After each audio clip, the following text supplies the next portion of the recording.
All phones on silent. And we are connecting.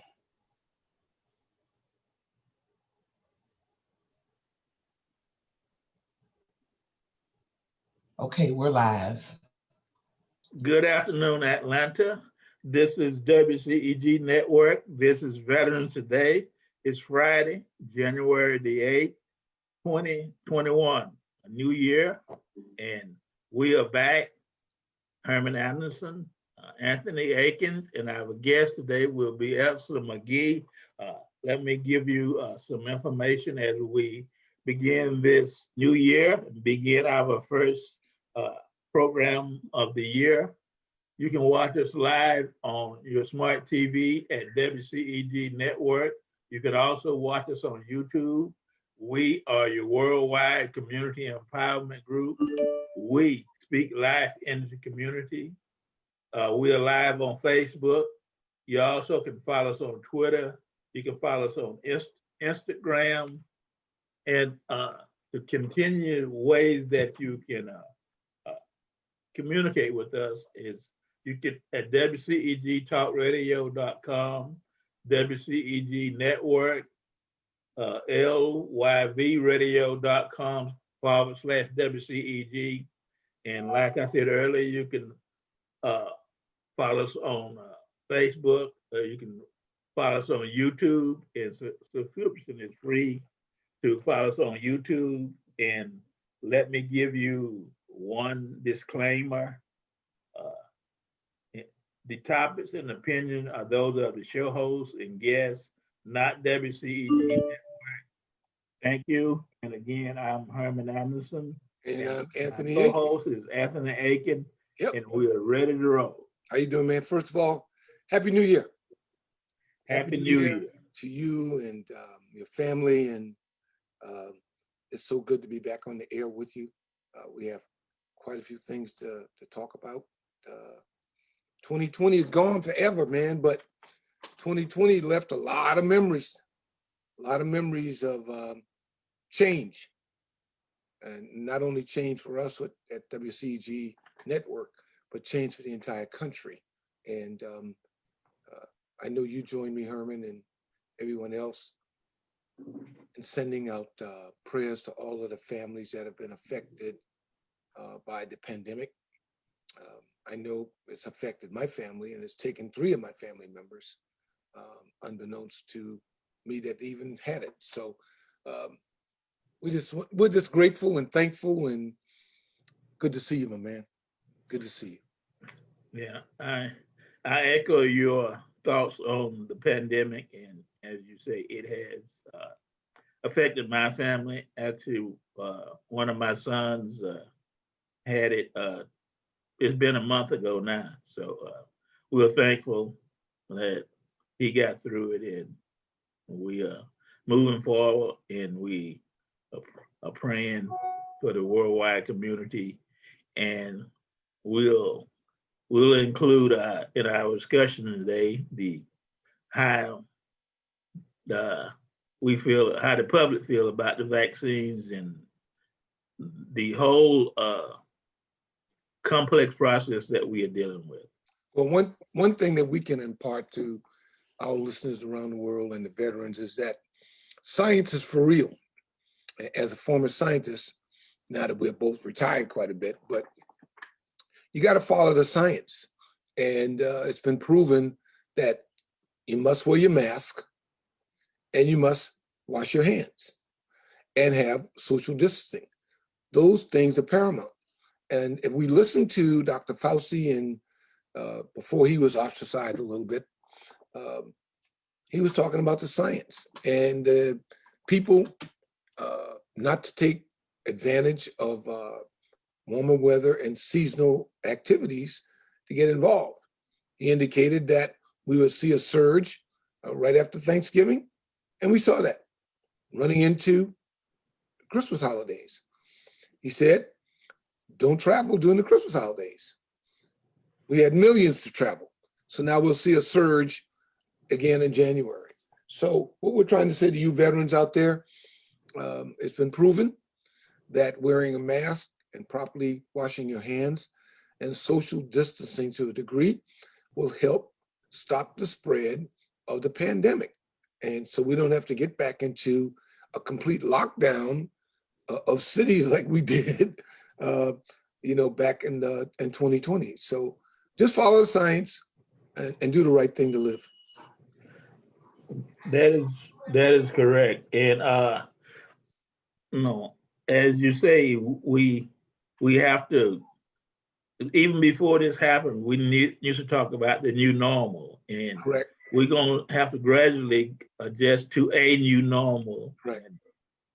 Yeah, we will never go back to where we were in 2019 and the beginning of 2020. Those days are over. Right now, the public health posture is, if you see someone that does not adhere to the social distancing, the hand washing, and the mask, you're wondering if they're on a death wish, for one, and number two, they don't understand or believe in the science. But again, that's across the board, that we're all humans. We all have to make our own common decisions. But if 4,000 deaths yesterday alone was not enough, just from this particular pandemic, then I don't know what else to say. But our listeners need to know, especially our veterans, don't be fooled. There's still a number of people dying every day from other medical issues: diabetes, prostate cancer, lung cancer. Those things are still very, very, very, very prominent. Colon cancer. So in other words, take care of your overall health. That's the bottom line, veterans. That's the bottom line, listeners. Well, take care of your overall health. That is the bottom line. And in doing that, we receive information, questions, I do, and I'm sure you do too, regarding the VA facilities. Correct. And the community clinics. And the current information that I have is to call the VA, because most of the services are being provided through telemedicine, or you can order your prescription online. The VA is in service, but it's teleservices in other points of communication, using the telephone and using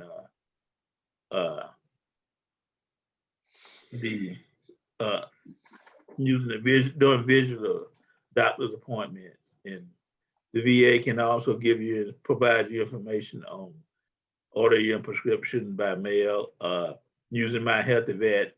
Those are tools that the VA have that is more, we should use more now because of the situation we're in. Herman, you couldn't hit better than that, because I can tell you, being visually impaired, I haven't driven a car in 7 years. So right now, for me to exist, to maintain my medical stability, is that I exist on My Healthy Vet and also telemedicine. I've had a number of telemedicine calls with my primary care provider from the VA. And prescriptions, the only time that I really need to leave and go to the VA is to have blood drawn. And that takes 10, 15 minutes, depending on the population when you arrive. But they help me with ordering my medicine, my drops for my eyes, equipment that I need to have at the home that can keep it up to date. So what I'm saying is the system does work. You need to really push it. Right now, the census going to the VA is extremely low, and you need to understand that process. When you go to the VA, the moment you park your car, somebody's going to meet you to either check your temperature and to see if you have a mask. And then when you go inside the building here in Atlanta, you're going to see another group and they're going to direct you, and they're going to confirm that you have an appointment. We got you on, but you need to unmute. So, there's a process of things to be done. You just have to understand that process and to know that it works. Okay, I'm back. As an alternative. Reverend McGhee just came in. Oh, he and, is? Okay.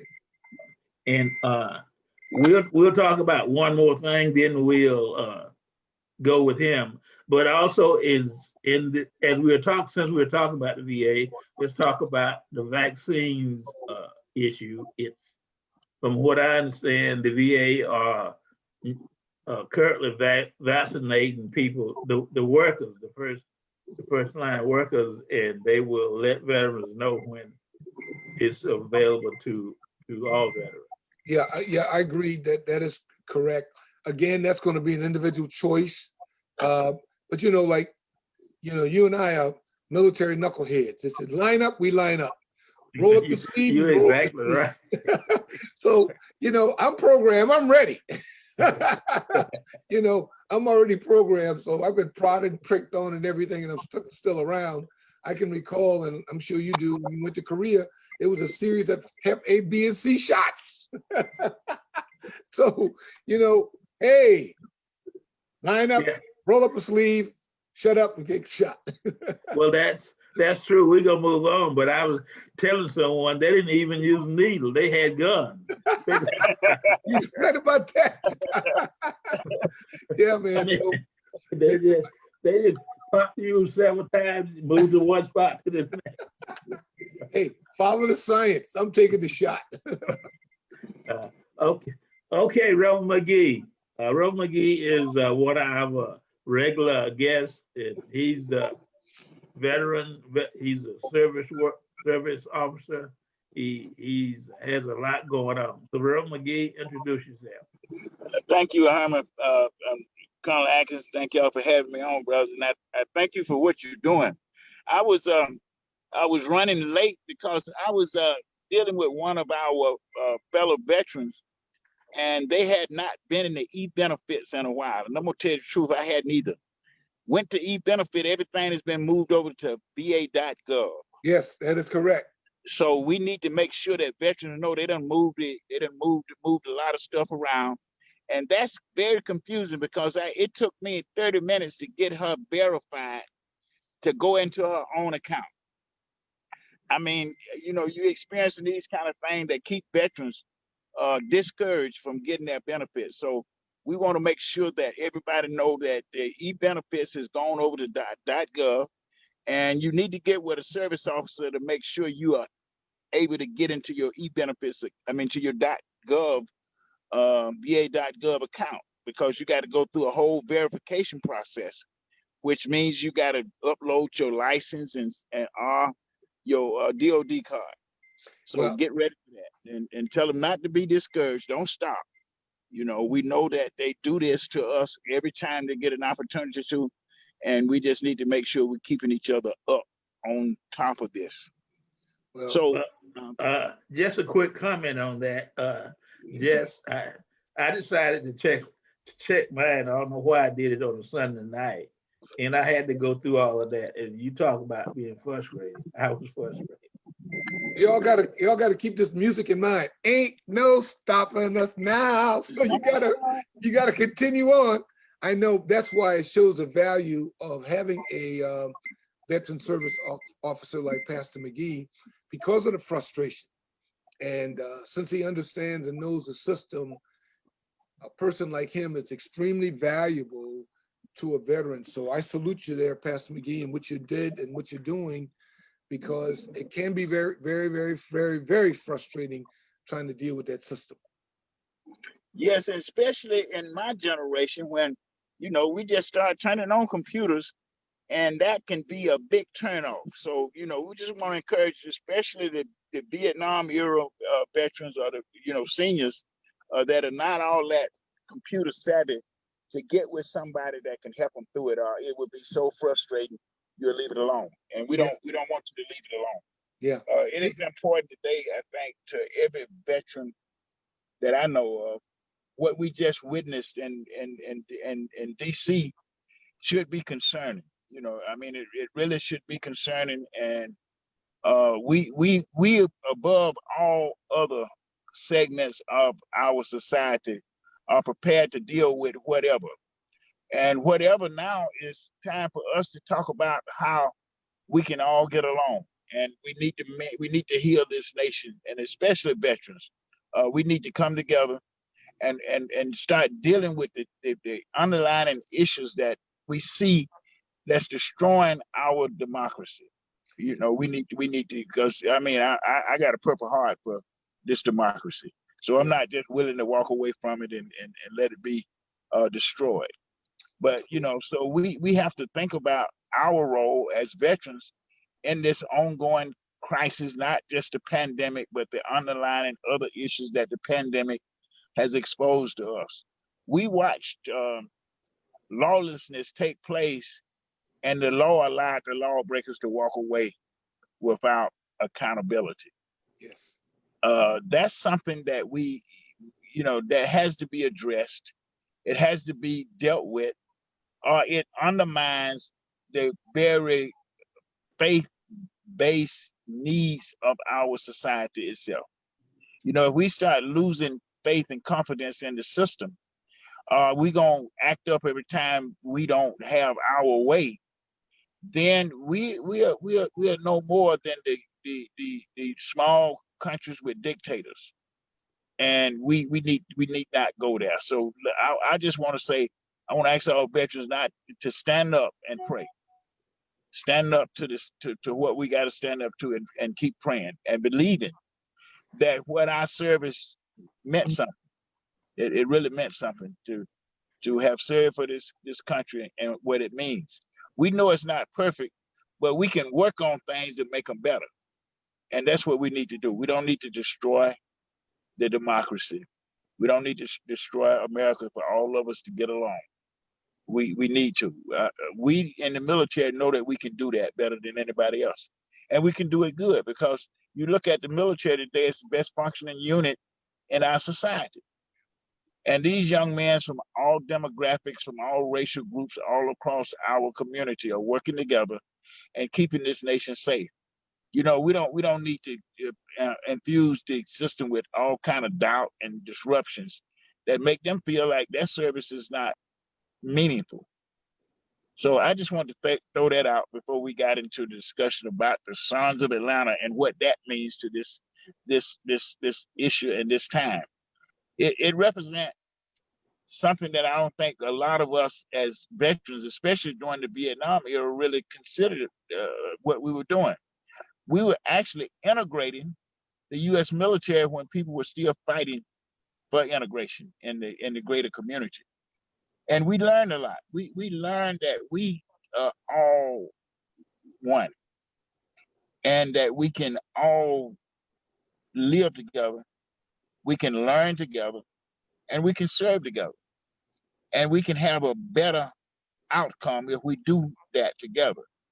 You know, so I'm looking up to veterans right now for the directions of where we're gonna go from here, because we have to go somewhere from where we're at now as a nation.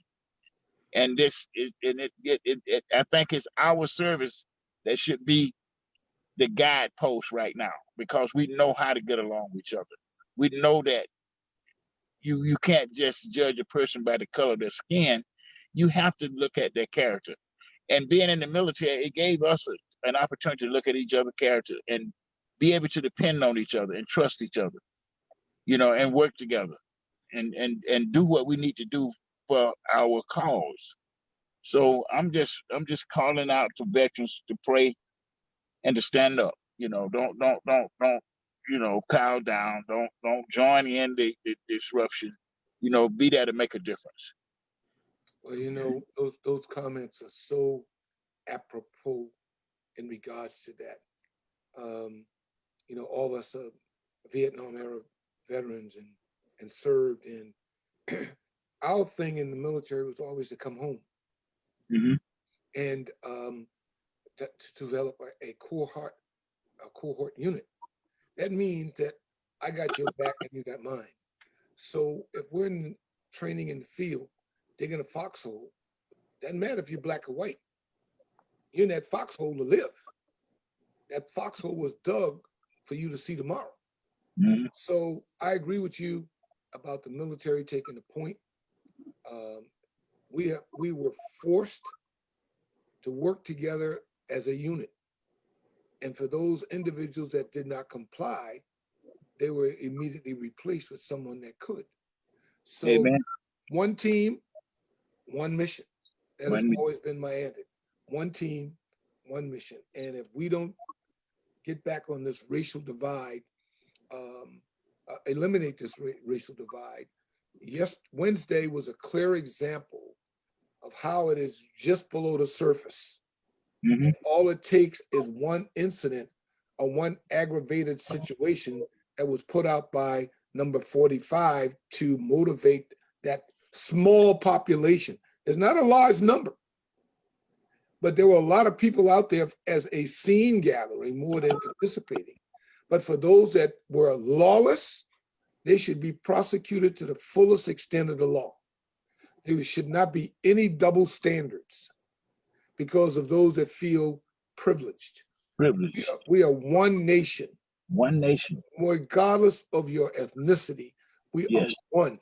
One. So if you take a look at it from all the wars, you know what? The ones that tell us to go back home, they should take a look at their heritage. Where did they come from? Huh? Where did they come from? You know, that's something that I laugh at all the time. You know, Where did they come from? We say, you go back home. Okay, when are you leaving for Ireland, England, Denmark, Scandinavia? When are you rolling? yeah, when you going home. Not only, just a quick interruption, not only their heritage, but look at their background and their character. I mean, some of their parents and grandparents wasn't A1 citizen either. No. They were allowed to keep their family name. Yes. Yes. We were not. We were not. My name is not Anthony C. Aiken. That's a name that came down the line. I can be Chief Tumba. I know my heritage. I'm Nigerian heritage, bloodline. Yeah. Okay. So, these plantation owners decided that they were going to take us in because it's all about economics. All about the money. It's always been about the money. All about the money. So wait a minute. We have free labor, so you bring over 6 million of them folks for us to grow rice and cotton and sugarcane and be rich for centuries. Don't forget about the peanuts and it. Peanuts. So all of these companies that you see that are really successful now with ketchup and sugar cane and all that, that's old time money. That's old money. That's slave money. That's slave money. Don't get it twisted. That's slave money. Don't get it twisted. You know what I mean? So my thing is right now, you need to understand the rules of engagement. Veterans need to step up. We need to be more encouraging than anything. That's right. And lead the way. That's right. So let our guests know you're listening to WCEG Talk Network. You can watch us on your smart TV on YouTube. You can tune in to us at WCEG Talk Radio, WCEG.com, lyvradio.com/WCEG. We are live on Facebook, and you can watch us on YouTube. It's a subscription, it's free. This is Veterans Today. We are your worldwide empowerment community group, and we speak live in the community. And let's talk a little bit, Reverend McGhee, about the Sons of Atlanta project. Well, Herman, this is the year. We're on a timeline to build this monument in Piedmont Park to honor and represent the 240 plus young men that left this area and were killed in action in Vietnam for this democracy, for the democracy that we see, that we have, and that's under threat right now. So I think that this memorial will be a symbol of what we can do when we stick together. Yep, I agree. It'll be representative not of one ethnicity, not of one race, but of every ethnicity that served in Vietnam, that every ethnicity that that represented this country in Vietnam. And we did, and we represented well. It was the politics of the day that lost the war. If you look at stats, the U.S. military never lost a battle in Vietnam. It was the politics of the day that made it a divisive war, just like it's the politics of the day that got our country divided right now. So this memorial will not just be honoring these young men, but it will be symbolizing what they died for. They died for the freedoms that we have in this country every day. And that is not another nation on the planet Earth that have benefited more from the military than the United States of America. So our community should stand up and embrace their patriotism. You know, I mean, we shouldn't bow our heads or think that patriotism belongs to one particular group. It belongs to every community, every family that gave of their sons and daughters to serve in the U.S. military. So we want to make sure that people value that, and we want to leave these stones for the next generation and generation after them to see what it means to be an American. Well, you know what? It's amazing that people, I would not say the majority, but there are many that don't realize that freedom is not free. Freedom is not free. That there was a price to be paid. And of the 58,000 men and women plus that lost their lives in Vietnam, that number could have been higher, and it may be higher. Yeah. We just don't know. That's the number that has been permanent that we've lost during that time frame. But you need to realize that it is so important that we continue in the work that you're doing. I just have to salute you from what you're doing, because that's something that can never be forgotten. No, we can't. Never, ever be forgotten. See, folks don't realize that when they say war is hell, war is hell. War is hell. And it's something that you continue to live with for those that had boots on the ground for the rest of your life. You know, and people don't understand the sacrifices made for that. You know, and then we don't hold that up in our community enough. You know, right now we got young men and women in harm's way for the freedoms that we are bickering over in this country right now. You know, so we got to put some value on military service that means something to civilian life. You know, because if it weren't for our service, we might be speaking Japanese. Oh, tell me about it. Tell me about it. They were a strong mic. People don't realize how strong the Japanese Army and Navy was during World War II and all those areas. They were strong. Strong military, man. Strong technology. Well, look at it today. Where most of your technological things come from: the Korea, Japan, or China. Mm-hmm. You know, I'm just thinking 5 years from now, we'll be talking to our hand for a phone because they got a chip in our hand. Yeah. You know, everybody's gonna go by a clinic to put a phone in. Yeah, go by the clinic. Have your phone. Have it embedded in your hand. Yeah, forget this little, what do you call it? iPad, iPhone. The smartphone. That's gone. That's old technology. So, Reverend McGhee, we have discussed in different offline and in different situations the Sons of Atlanta project, in not only the monument itself, but as a community project and as a way to get more veterans and their family involved, and also as a way to as an avenue to help us make veterans aware of their benefits and entitlement, and to help them navigate the system. How does that fit in?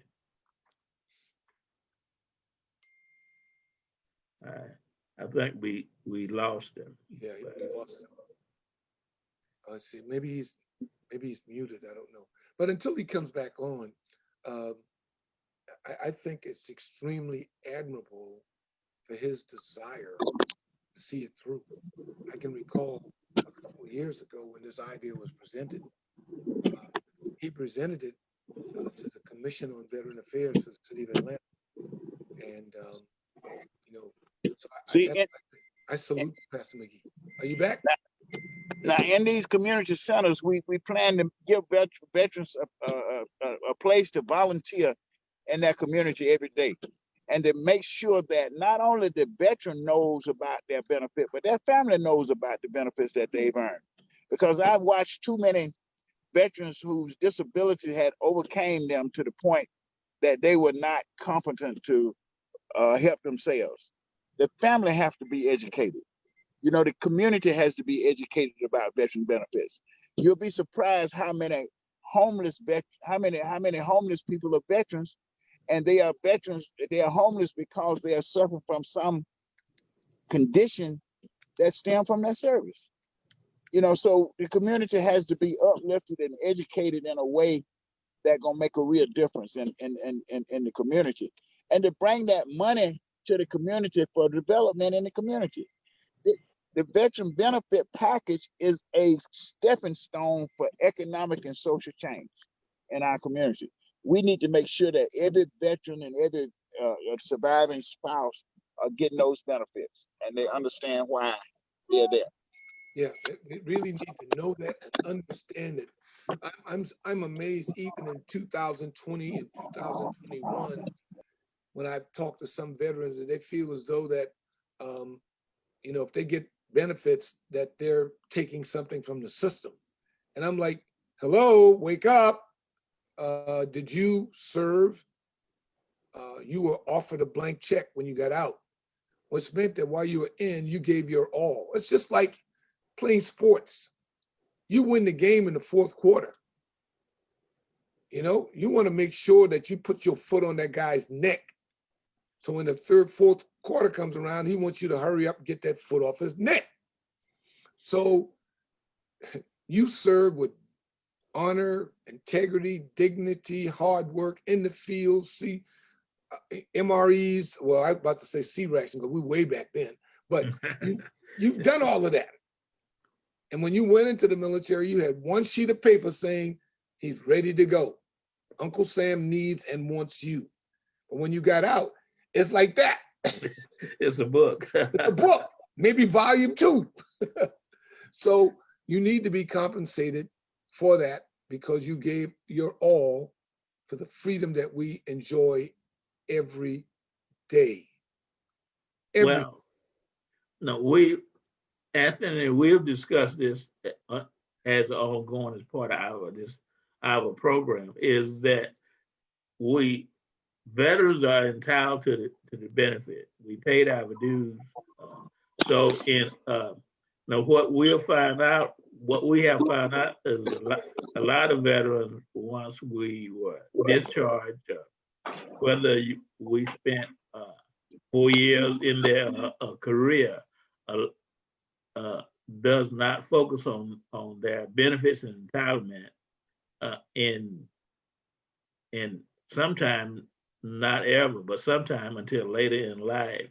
So you have to go back and put it all together, like say, go back and find the medical records, your DD Form 214 and all that stuff. And I think from what I understand, talking to some veterans that are getting discharged now, the transition process is better than it was when we were in there. But there are still veterans. Our culture is not to like say, to not to be aggressive pursuing our benefits.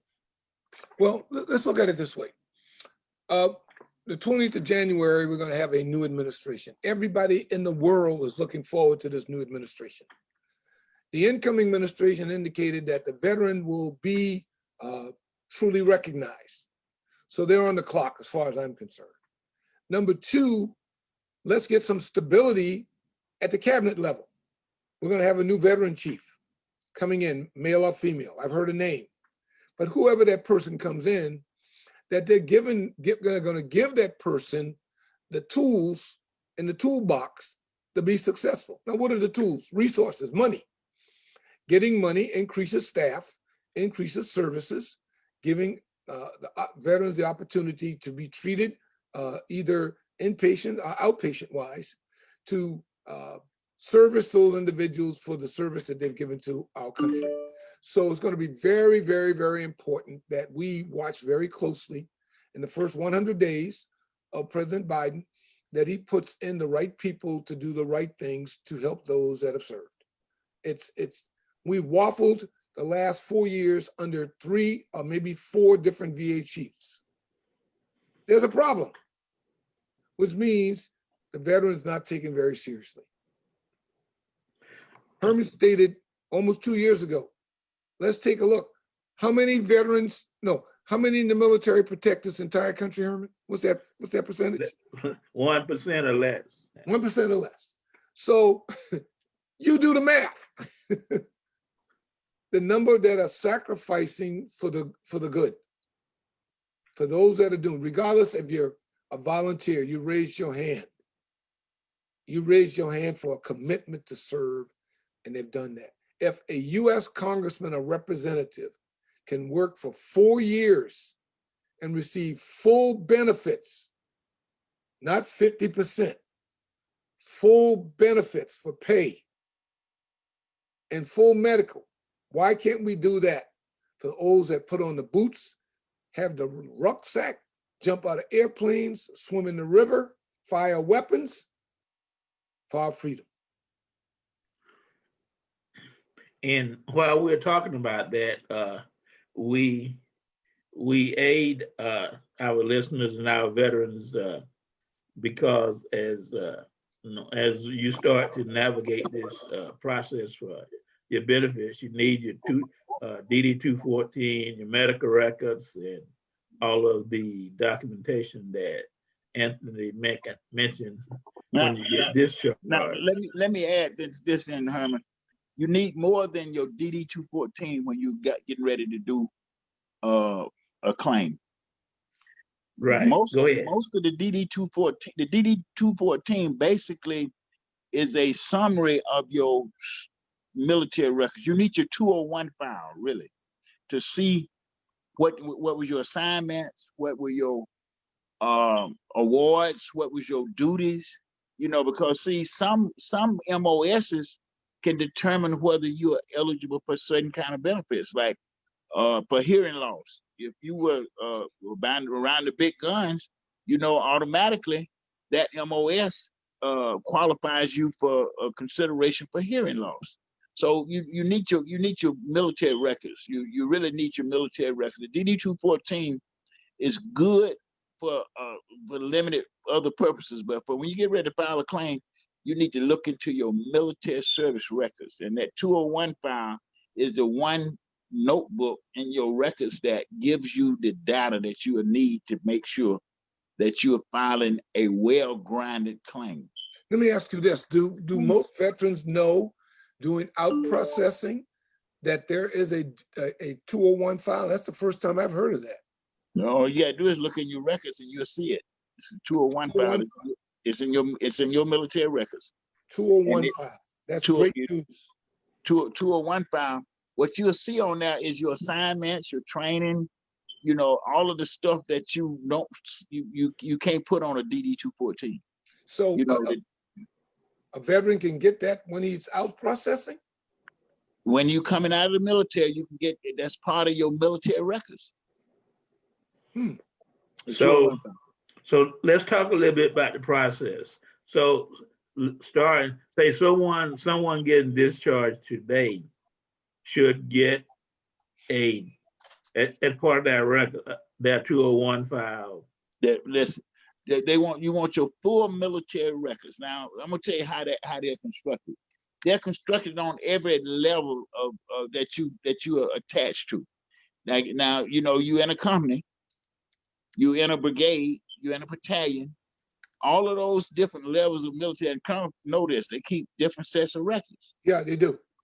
So you need to get all that stuff, because see, sometimes I find stuff in my company records that didn't make it up to battalion. And so when people grab your records and making decisions based on your records, you need to know whether that decision is right. So you can go in there and pull stuff out of your records to contradict it or support it. I totally agree. I recall, I think a couple of years ago, I requested a copy of my medical records. Mm-hmm. And I received 2 huge packages in the mail Mm-hmm.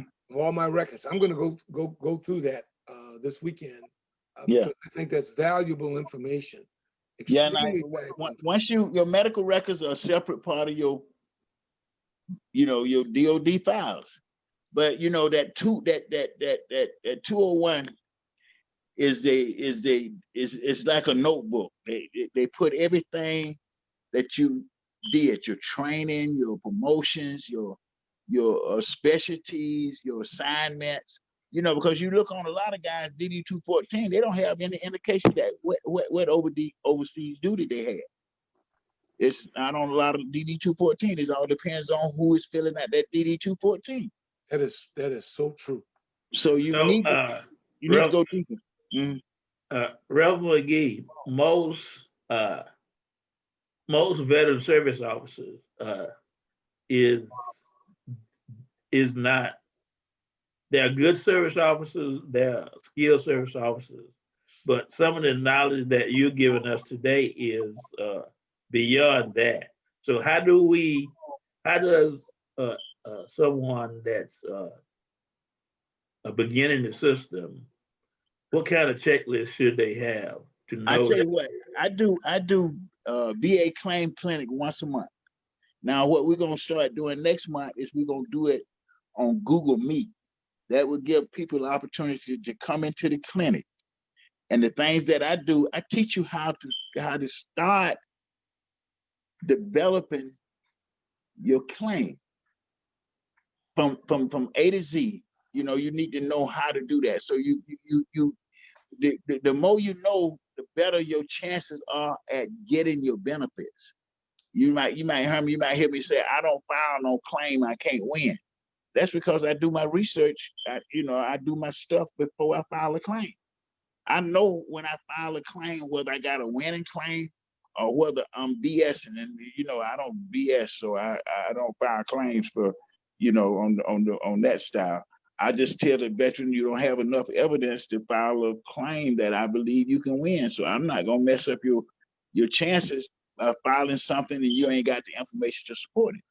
That's admirable because Herman and I hear horror stories from veterans about bad experiences with, veteran service organizations and officers. So I admire you from that. But I do have one question for you, and I'm talking about my population of veterans that are disabled. How do you successfully help a person that is visually impaired or legally blind or totally blind to go through the process of getting disabilities and feel confident that the person working with them is working for their betterment? Because I'm just going from my own standpoint. You put total trust, or you try to develop total trust with someone to help you do things that you could not do, you can't no longer do. So have any thought been into how you assist some veteran in that category with filing a claim that they can feel comfortable and confident with? Well, I'm gonna do it like we did in the military. That's your buddy. You got to have a service officer that gonna become that person's buddy for real. Because I go to their houses, I know they can't move around. I go and I guide them personally through the process. That's my buddy, and that's my buddy until I get him through the claim process. And I got a couple of them through the claim. One, when I first learned about this little thing, people laugh at. When you get a VA disability for being visually impaired, they also give you a check to buy a car. Yes. See, a lot of people don't even know that, Colonel. This was way back in the 90s when I first did that. And I said, man, what you getting at? Man, the brother can't see. So they gave him a $19,000 check to buy a car. Now it's up to 22,000. Yeah, and so yeah, it went up now.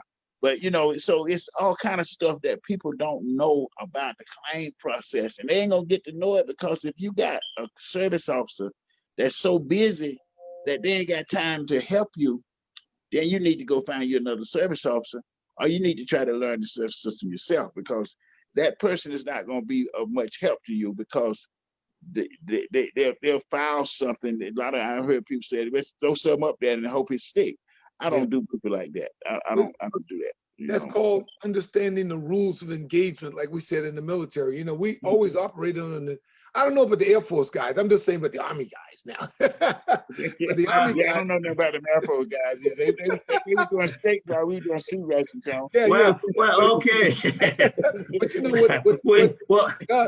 what this Air Force guy is going to do is tell people how to get the copy of the identity form 214. No, that's not what I'm saying. What I'm saying is that you have to somewhat, like in the military, develop some type of an operational order or some SOP or some guidelines that individuals like Herman and myself or others going through that disability process will feel comfortable and confident with, because they followed a step.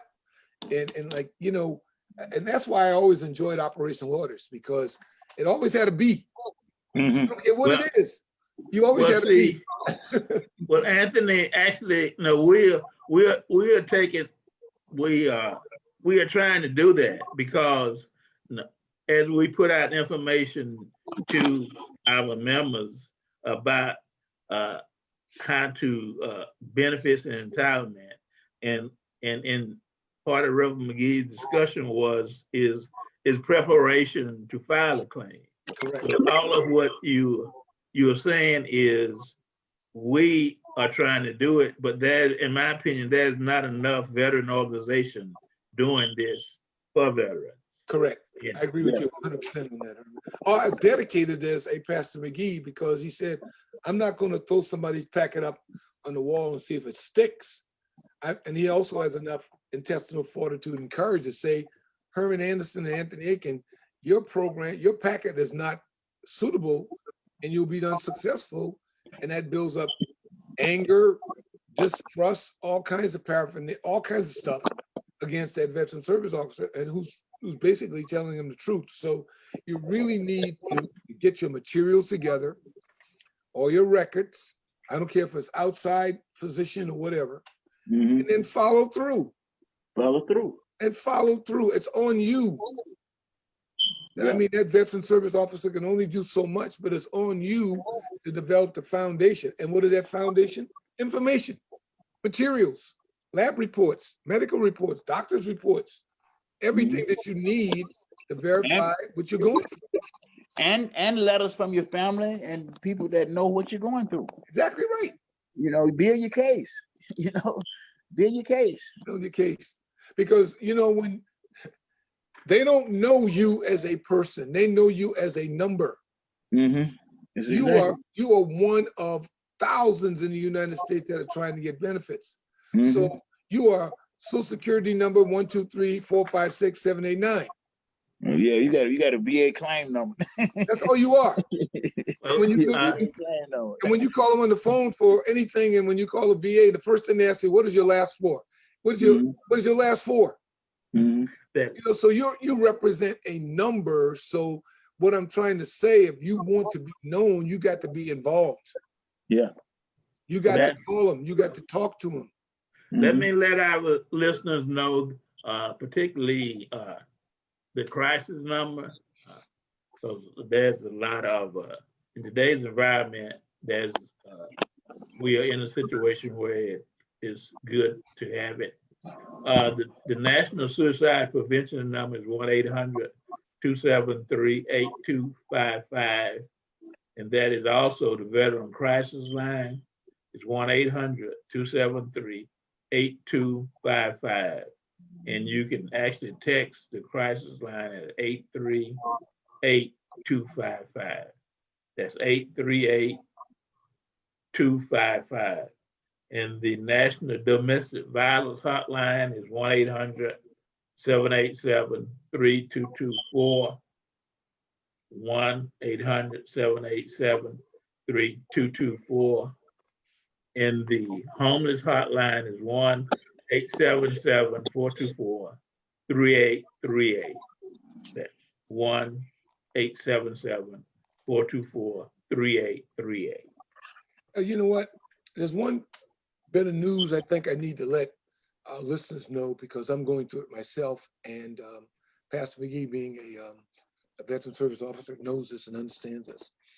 In August of 2020, there was a bill passed that visually impaired veterans, or veterans that are legally blind or blind, now have the same financial capabilities as any other veteran that has a disability, such as a loss of a limb, loss of whatever, that they can receive up to $100,000 under the SHA grant program.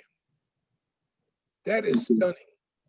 Yeah. What they're actually saying is that they view your visual impairment just as disabling as someone that's lost a limb. And I compliment them on that, because when people look at me and other veterans like me, and they see us with eyeglasses on and our eyes to them seem okay, they don't realize what's, as we say, behind the scenes. A person like me having, severe glaucoma in both eyes, I see almost like, tunnel vision. There's no peripheral vision whatsoever. But to someone else looking at me, they're thinking that you're fine. So all I'm saying is that we now have an opportunity for veterans who are like me or worse than I am, an opportunity to apply to a veteran service officer to get a SHA grant up to $100,000. Mm-hmm. Yep. Okay, time is moving right along. We're getting close to our fun is getting close to ending. So let's talk about the new day as far as the election is concerned. We have new administration nationally. We have state and local, new people. So on a going forward basis, what initiative should veterans, how can veterans become more focused and more involved in what's happened to veterans in the community? Well, I'd like to say this, Herman. Don't set back. Get to know your state and local representatives, your county commissioners, your city council people, your state and your state representatives and your state senators. These are the keys to the door to government for you. Make sure that they know what you want, some of your needs. I'm right now fashioning a letter to the new Secretary of VA about the Agent Orange fiasco. I mean, we still got people fighting for Agent Orange benefits, and we are all in our late 60s and 70s. We get your state representative involved, which you'll be surprised how much that will help out with your situation, especially when you're trying to gather evidence that you might be having a hard time to get. But use your state, your local representatives to help you with your VA benefits. That's so true, because I'm just amazed when I talk to some veterans who were boots on the ground and involved with Agent Orange every day at a much lower compensation rate. 60 and these veterans have prostate cancer. And one was a infantry platoon officer, and the other one was a chemical corps officer, and he was involved with spraying Agent Orange every day. And he's not at 100%. I just don't understand that the differences in the parity of the system. There's not uniformity across the board. Herman and I know that they sent out a map about 3 years ago showing that if you were in one of the 4 regions or one of the core areas in Vietnam during that campaign, Core 1 through 4, and you had boots on the ground, that you were automatically grandfathered in getting your compensation. All you needed to do is to make sure that you were in the Agent Orange database, and you followed the VA process to receive your compensation. That has gone on the back burner. I think it really needs to be pushed under this new administration, because we have people like all of us who served during the Vietnam time that are not being treated, are not getting the compensation that they've earned. Well, that's Well, and that goes beyond those that served in Vietnam, brother. Dow Jones was the creator of Agent Orange. Right, Dow Jones, I agree. And they didn't have no way to just get that stuff out of Dow Jones Chemicals and put it and send it to Vietnam. They had to have people that loaded it, that stored it, that handled it in this country and throughout the pipeline getting it to Vietnam. They deserve their benefits too. 150%, I agree with you. I agree with you. Anyone that supported the effort of making sure that our borders remain free should be compensated. And we don't think about those individuals that, you know, make the rounds, make the weapons, the chemicals, everything. Yeah. You know, regarding Agent Orange, there are still some people that's not even in the database. Yeah. And, Well, now they you know give the database is just another stuff, really. Just it's a distraction.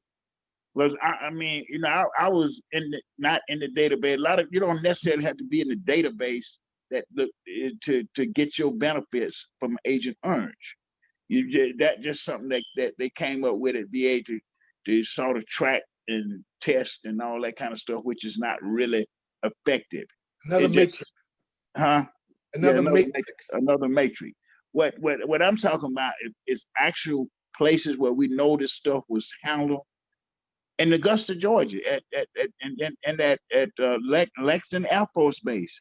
I mean, I could just go on and name you bases that they already know this stuff was at, but the veterans that was handling this stuff at these bases are not being compensated because they're not being recognized. Not being recognized or compensated. Yeah. Well, that is true. And it also we need to encourage the veterans themselves to take the initiative to make sure you have your claim in and you're pursuing it. So yeah, I mean, exactly. There are some veterans that choose not to do that. Well, and then you know what's going on with that, Herman? We got children that suffer from that Agent Orange, and we're not even caring enough to take care of them, to make sure the government is taking care of them. You know, I mean, it's recognized, but in our community, is it being observed? You know, we got children that was born deformed because of Agent Orange. Well, and some of that is the other people have more information than we do, and it's really on us to make sure we get it out. That's my job. That's my role. That's what I like doing. I like throwing the information out, bro. And I thank you guys for allowing me to do that and helping me do that. So yeah. I thank you, and I thank you for your services, and thank you for what you're doing now, because it's so critical that we get information to our community. Thank you. And we want to give you a shout out for your Sons of Atlanta project and the foresight that you had, and the vision and the passion to see it through. And we just want to commend you. And while we're doing commending, and since this is a new year, we want to give a shout out to our leader, our kahuna, our queen, Miss Rogers, for her vision for the WCEG Network family, of what we're trying to do. And just 1 hour should be 2 weeks. There's so much we can give to the veterans. Yeah, I mean, it really is. And I think we are really the worldwide community empowerment group, and we speak life in the community. And every week that we do the program on Veterans Day, and I think the whole WCEG group that's what we do. We speak life in the community, and we are viewed and listened to worldwide. So I think our time is almost gone. So It's been January 8th, 2021. It's been a very, very good Friday. Good Friday. Thank you, guys. Thank you. Thank you, man, and appreciate you. And again, congratulations. All right, thank you. Herman, good show. Very good. Yes. Man, it's so good to see you. And please give a big shout out to your queen and your family and wish them a happy New Year. And let's just hope and pray that we see some immediate changes in 2021 that's going to be on the upside versus the downside. I totally agree, 100%. I'm a very optimistic person. I always see the sunny part of it, so we're on our way out of this. There's 3 words I got to tell you, Herman. I love you, brother. And Love you, brother. I just want to let you know, man. It's this friendship that we started when we started this is super. Yeah, 6 years going on, man. You know. Yeah. Sons of Blood and Thunder, Q-side. You got it. Take care, my brother. All right, we're gonna shut this down before we get in trouble. Okay, take care, man. Bye-bye. Bye.